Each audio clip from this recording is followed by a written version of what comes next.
తులారాశి వారికి ఈ మే నెల అంతా కూడా ఎలా ఉంది అంటే, గురువు ఎప్పుడైతే మే 1వ తారీఖే వృషభములోకి వస్తున్నాడో, వచ్చిన దాని వలన మేష లగ్నము అయినటువంటి వాళ్లకు మిగతా లగ్నాల వాళ్లకు సరే యథావిధిగా అందరికీ బాగుంటుంది, ఎంతో కొంత అనుకూలముగానే ఉన్నది. మేష లగ్నములో పుట్టినటువంటి వాళ్లకు మహాద్భుతముగా ఉండబోతున్నది.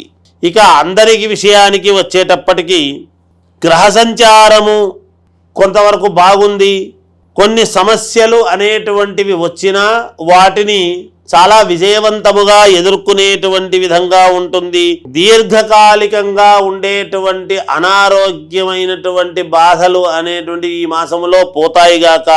అలాగే చేసే ప్రతి పనిలో కూడా శారీరకమైనటువంటి శ్రమ అలసట ఉంటుంది, కానీ విజయము మీరు పొందుతారు.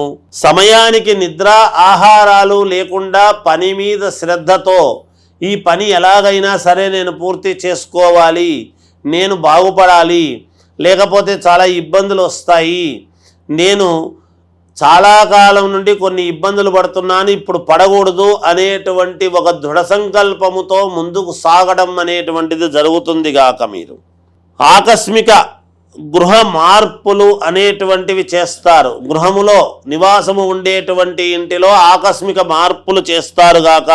వాహన ప్రయాణ విషయంలో జాగ్రత్త వహించండి, అంతే, ఇబ్బంది ఏమీ లేదు. ఆరోగ్యపరంగాను వృత్తి వ్యాపారాలలో చివరి వరకు పోరాడి విజయం అనేటువంటిది సాధించి తీరుతారు. ఇంట బయట చిన్నపాటి ప్రతికూలతలు అనేటువంటివి ఉండినా విజయము వైపు మీ యొక్క నడక ఉంటుందిగాక.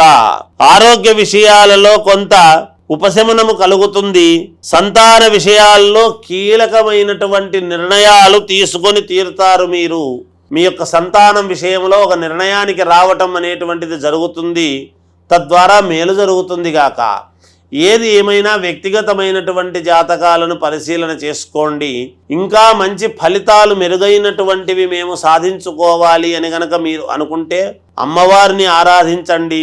అంతేకాకుండా మీ ఇంటి దేవుడు ఎవరైతే ఉంటారో ఇంటి దేవుణ్ణి ఆరాధించండి, మేలు జరుగుతుంది. జయోస్తు.